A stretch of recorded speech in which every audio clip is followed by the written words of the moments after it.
Et salut les trekkers, aujourd'hui on se retrouve pour la deuxième vidéo de comment organiser son propre trek. Si vous n'avez pas vu la première, je vous invite à d'abord aller la voir et ensuite vous pouvez revenir voir celle-ci. Dans cette vidéo, je vous montrerai comment j'organise nos treks de A à Z. Je vous montrerai comment j'ai créé notre prochain trek qui est la traversée de la Chartreuse en hiver. D'ailleurs, on part bientôt et notre prochaine vidéo arrive très vite, donc n'oubliez pas de vous abonner pour suivre nos prochaines aventures. Allez, c'est parti pour la vidéo, on se retrouve tout de suite derrière l'ordinateur. Alors, pour commencer la création de votre propre trek, comme on l'a vu, il faut d'abord choisir une destination. Là, on va partir du principe que vous avez déjà une destination en tête, même si elle est assez vague. Ensuite, il va falloir savoir comment vous allez rejoindre votre destination. Comme on vous fait un exemple dans cette vidéo, nous, on va partir en train, et du coup, ça sera un itinéraire de gare en gare. On cherchait un itinéraire de trek faisable en hiver. On avait déjà fait les Vosges, on a déjà fait le Vercors.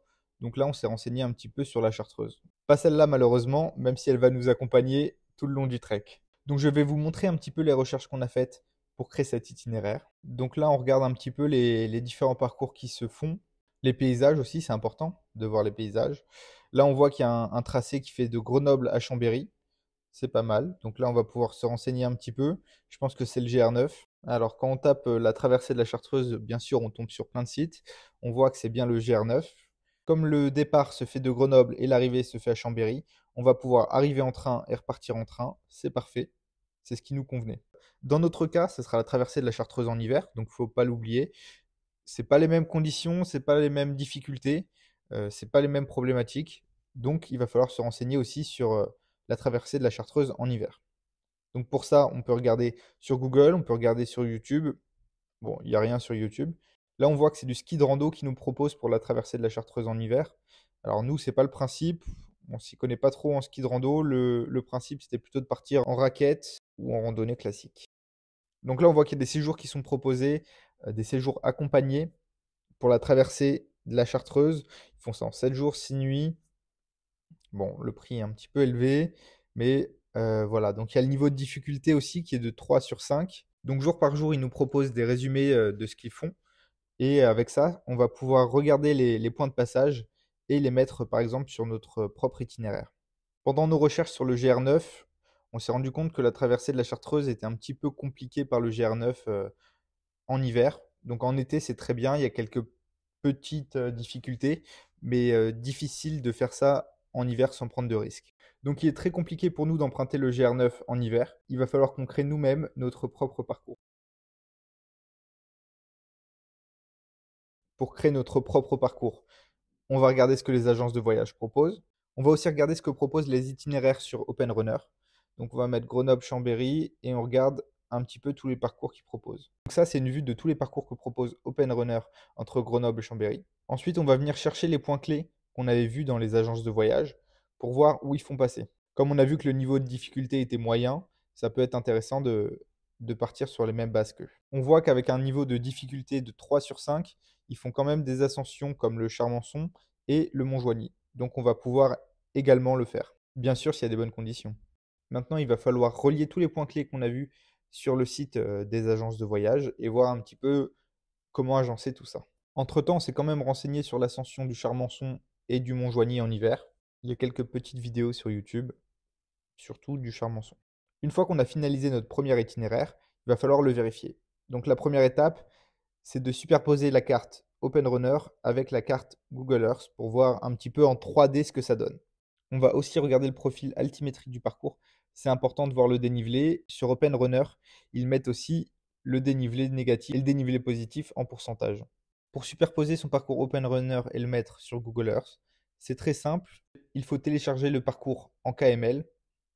Ensuite, il faut lancer Google Earth.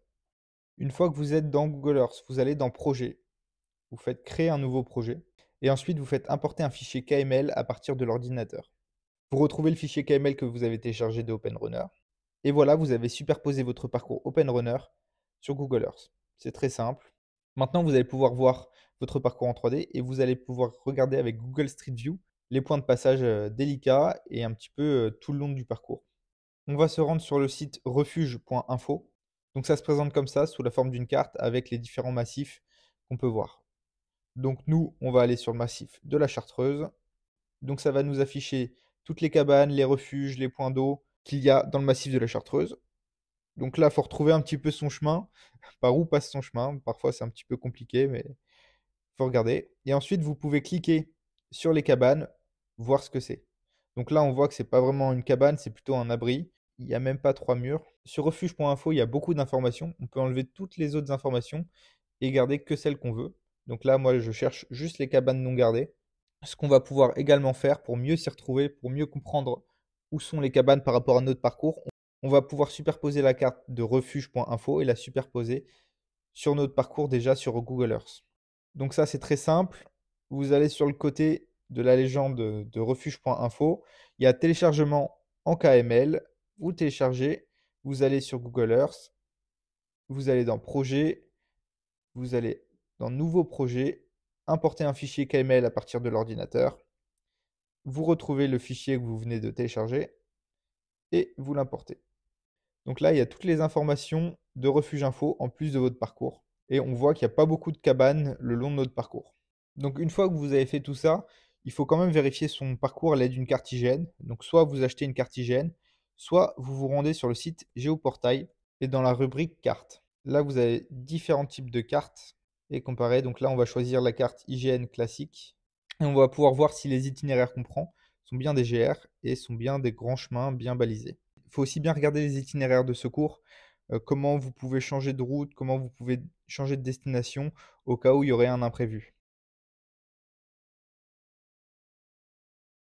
Ensuite, il va falloir découper ces étapes. Donc pour ça, il faut savoir quand vous arrivez et si vous avez des moyens rapides de monter dans les montagnes, comme le bus, ou s'il faudra faire un peu de marche en ville avant d'atteindre les premiers sentiers. Nous, on a opté pour le bus de Grenoble jusqu'au col de Porte, ce qui va nous permettre de ne pas marcher en ville et de ne pas faire du dénivelé le long d'une route. On a regardé un petit peu les heures de bus et on arrivera aux alentours de 13 heures. Donc on est en hiver, le soleil se couche assez vite et il y a de la neige. Pour ce premier jour, on ne va pas partir sur de trop grandes distances. Je vous invite également à faire une petite note comme ceci, avec les détails du parcours, les abris qu'il y a le long du parcours, les auberges au cas où, combien de kilomètres vous voulez marcher, et un petit résumé de l'étape avec le nombre de kilomètres et le dénivelé positif. Nous, on a également fait un petit topo des gîtes qui se trouvent sur le parcours, au cas où pour nous abriter en hiver si les conditions sont trop mauvaises. On a prévu de partir à 13 heures. Donc on va regarder un petit peu ce qu'on peut faire avec le dénivelé, attention. Donc on a prévu de l'ascension du Charmançon le premier jour. Et ensuite, on va redescendre un petit peu pour dormir. Donc on a prévu de faire 13 km environ avant de poser la tente le premier jour. Comme il y a pas mal de dénivelé positif et qu'on part après 13 heures, on n'a pas envie de faire une trop grosse journée. Puis on va partir sur la deuxième étape. Alors, en sachant que la deuxième étape, on souhaitait dormir au chaud, donc en refuge, mais on s'y est pris un petit peu tard, ils étaient tous pleins. On a donc décidé de regarder un petit peu sur Abritel et on a trouvé un petit logement qui fera l'affaire pour nous mettre au chaud entre 2 nuits dehors. Donc ça fait environ 25 km pour cette étape, sachant qu'il y a un bug du GPS ici. Entre ici et ici, normalement, on peut couper, mais je ne sais pas pourquoi OpenRunner ne veut pas nous faire passer par ce chemin. Donc ça fait à peu près 20 km sur notre parcours pour le deuxième jour.